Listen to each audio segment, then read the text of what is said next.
Brigade presents The Realty Debate, powered by Reliance Home Finance with Manisha Natarajan.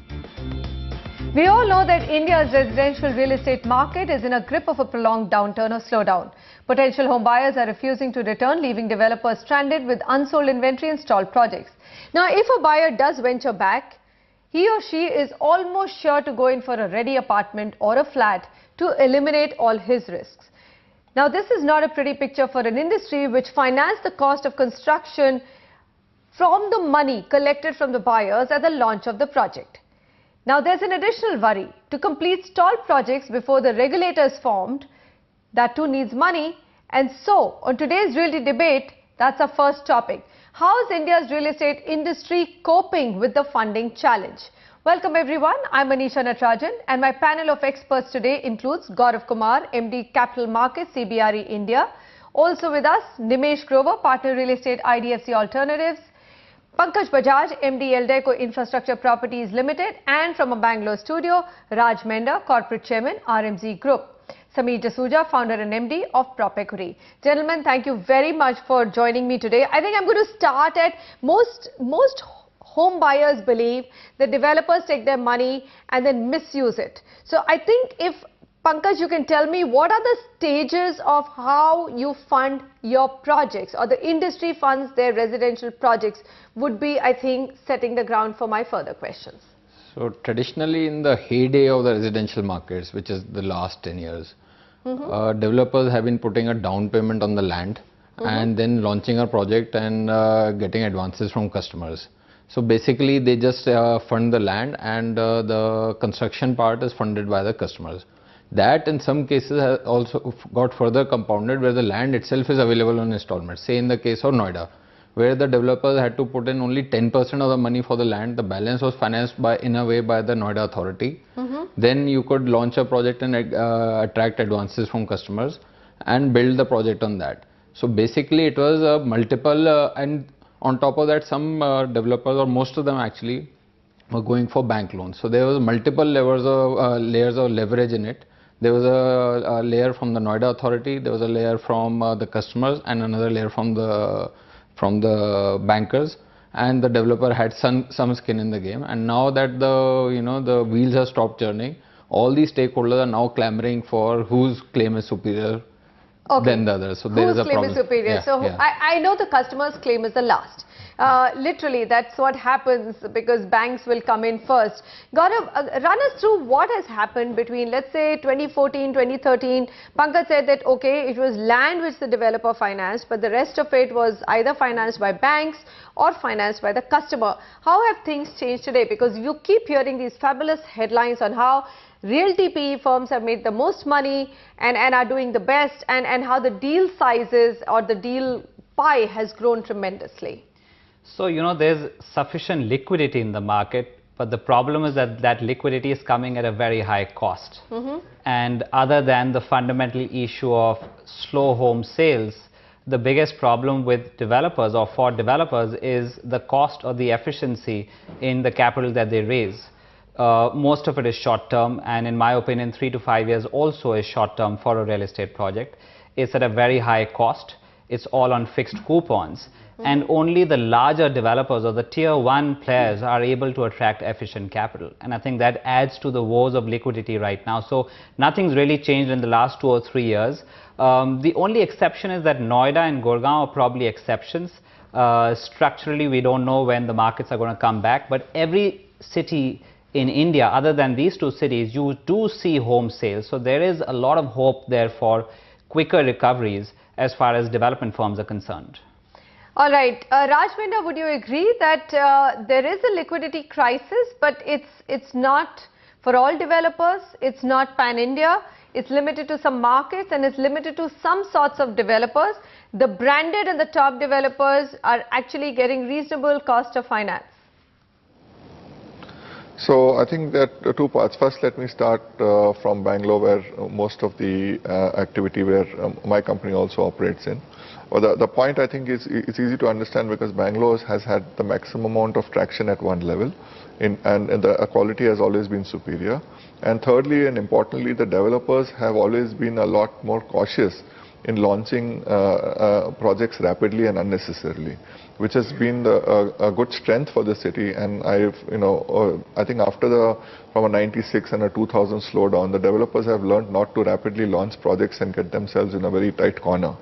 So I would say generally there's a good semblance of being cautious about what they want to launch. No doubt the slowdown has partially affected cities like Bangalore, and Bangalore is the fastest to come out of the recovery, and we can clearly see signs of recovery happening out here.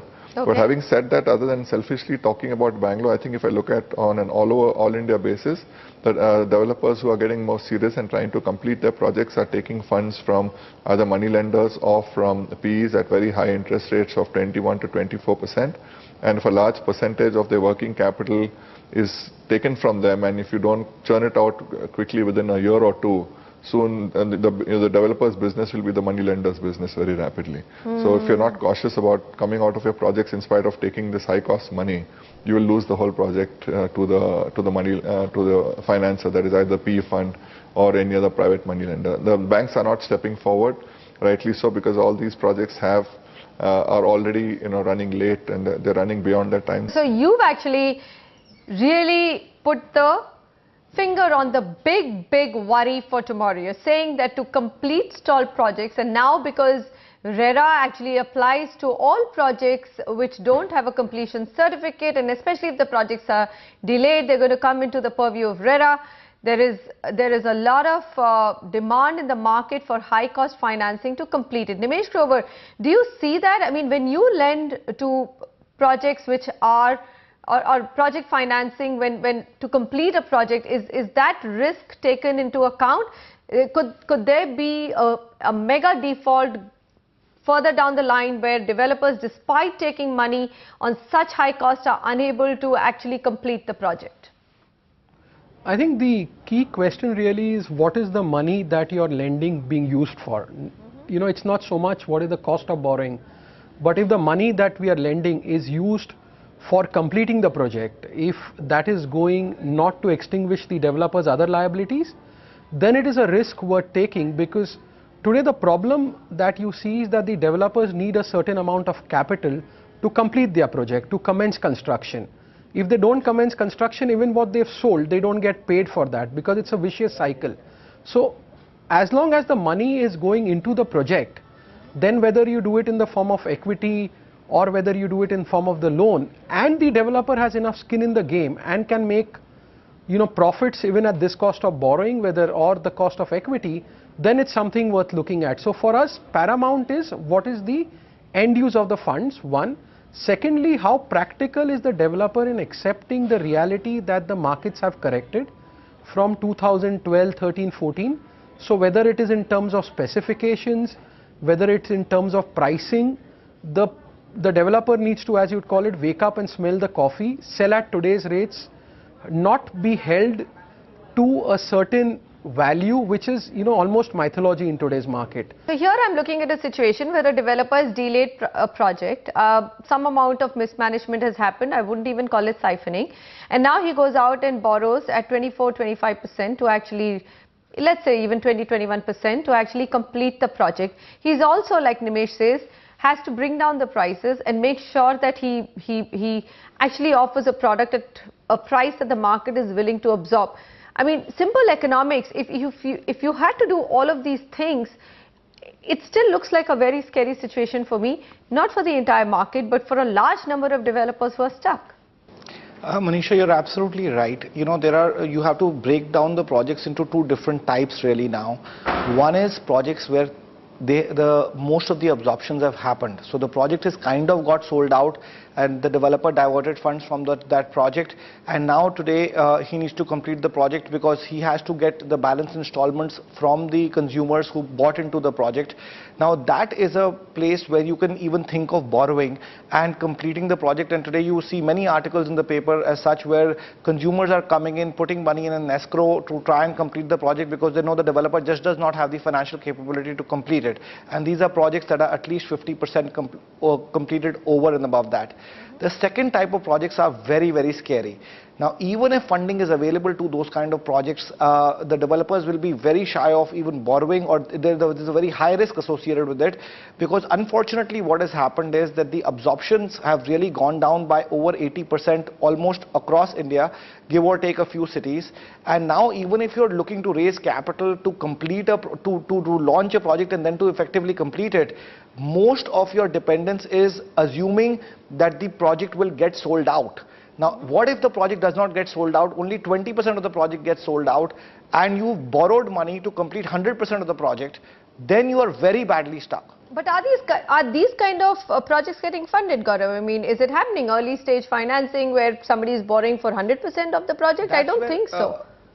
Well, you know, the problem for most development firms, especially tier 2 development firms, is that even if they want to borrow money for pure construction, it's not available from conventional sources of lending. So basically banks are not willing to give them money. Banks are not giving them money. So when they go to the non-banking sector, you know, while Nimish says that, look, it matters on what the funds are being used for, but even if they're being used for construction, that money is eventually raised from investors who've been promised a much higher rate of return. So when I raise a fund and I tell my investors, look, I'm going to give you 20 or 22% IRR, irrespective of what it's going in for, I have to charge that IRR. And once I do, that's where the problem starts. And this is not a new problem. If you see our last 20 years of Indian real estate, banks have traditionally not been the biggest source of financing for real estate. Right, absolutely. Originally it was HNIs, then it's been replaced by PE funds, now it's been replaced by structured debt. So it's not, liquidity is not really a new issue, but of course, eventually for the problem to get solved, end user sales have to come back. Nothing can replace the liquidity from end user sales, and that's what most people are hoping for. So Pankaj, Bajaj, if the end user demand, which is likely to come back and is coming back more and more, I mean, we do a show on a daily basis. Most of the questions ask us, give us a project which is ready, or tell us, or give us a project which is almost complete. And we also tell them, look, don't take risks. Must see the structure in front of you. Of course, between a structure to delivery, you could not have the product, but that besides, at least if you have a structure, you've got some amount of cushion. Now tell me, if the buyer is only going to be buying a ready product more and more going forward, how are you going to resolve the liquidity problem in Indian real estate? Well, then one would have to, with the obvious answer is that developers will have to be better capitalized before they start the project. The problem has been that developers have not been adequately capitalized in India, and they've started big projects with very small base capital of their own and depended completely on external sources of financing. And so the predominant source of financing has been customer advances. And as you rightly say, the customers, you are yourself advising prospective customers to wait and hold on till the structure is ready or till the project is nearing completion. So we may face a situation like Dubai, where the developer would have to have not only money for the land but also the building before he starts the project. Could it be that just a handful of developers who've got a great reputation and are able to get construction finance at about 9 to 10%, 11% moderate rate will be the survivors in the long run? So are we saying that this could actually be the beginning of a very, very big consolidation? Absolutely, and it's happening as we speak. Behind the scenes, projects, half-finished projects are being offered between developers, from the weaker developers to the stronger developers. And the process is being facilitated, would you believe it, by banks. Rajmender, would you agree with Pankaj Bajaj that this is really what's likely to happen in the industry, and a force which is going to take over the industry, probably also needed? I mean, you know, to weed out the weaker developers. Again, we're not talking about size here, but to weed out those who are not well capitalized and let the industry consolidate.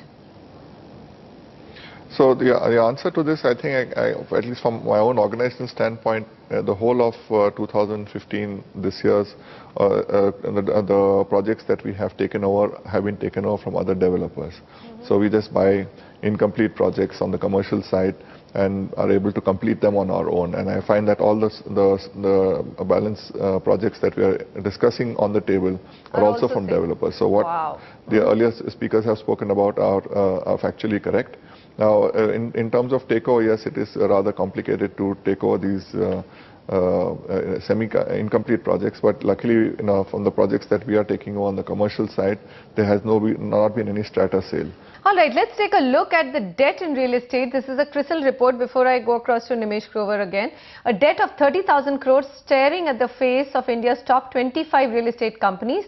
These 25 companies make up around 95% of the market capitalization of the sector. But having said that, let's qualify. It is really DLF and the Unitex of the world who are very, very loaded, and JP. I mean, JP Group is another one. Now, CRISIL has said that regulatory measures such as the relaxation in FDI and recourse to funding through non-convertible debentures and private equity is expected to provide some relief in the short term for the sector. Now, Nimesh Grover, you are, of course, in the market of providing this so-called short-term relief. Now, what I need to understand from you is this affordable housing piece where there seems to be a lot of excitement. You have likes of Stand Chart, a lot of foreign funds.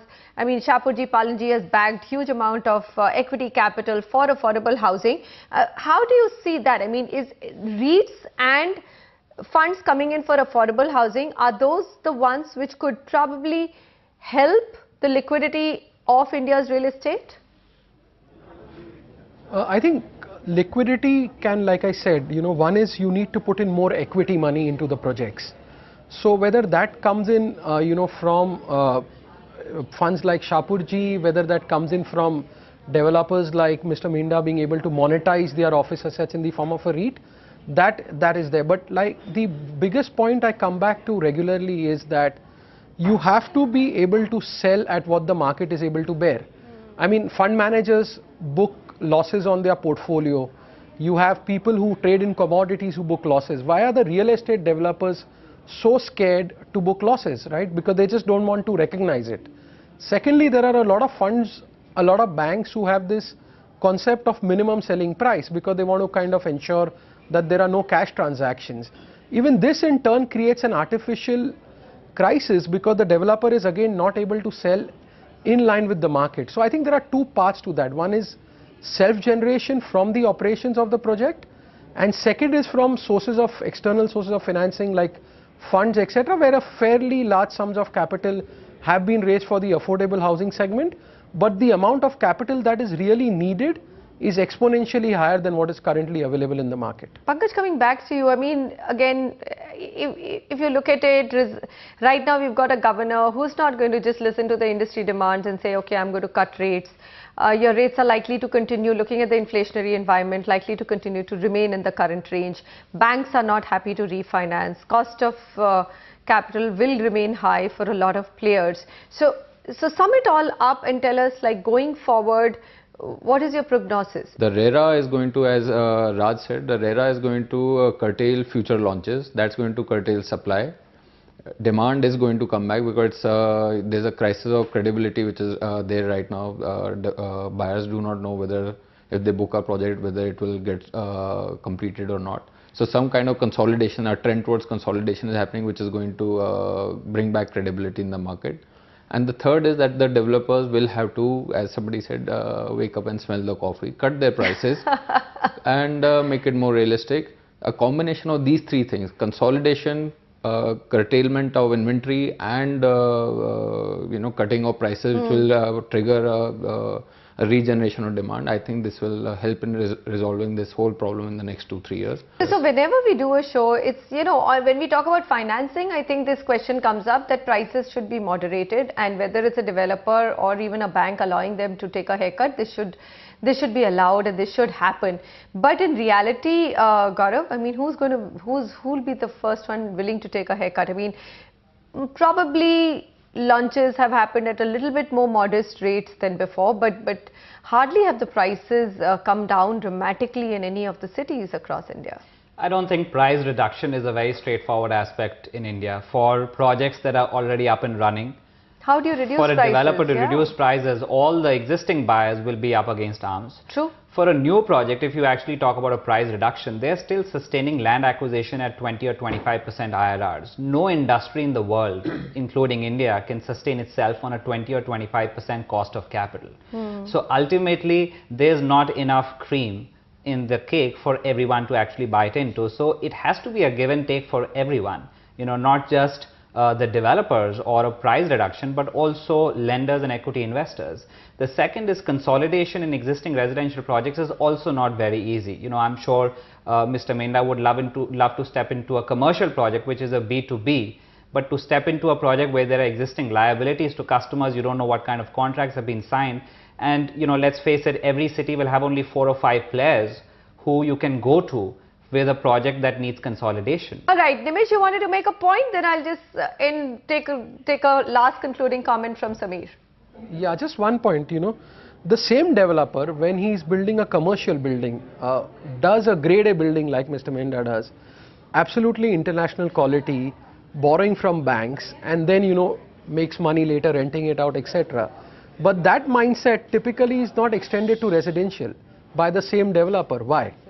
That's a question developers need to ask themselves. When I'm building a building and say, you know, like RMG EcoSpace, which is a fantastic asset, and lease it to an eBay or lease it to Amazon, that's fine, but I can't, developers are not willing to build an apartment and sell it to Gaurav Kumar or Nimesh Grover later at whatever the pricing.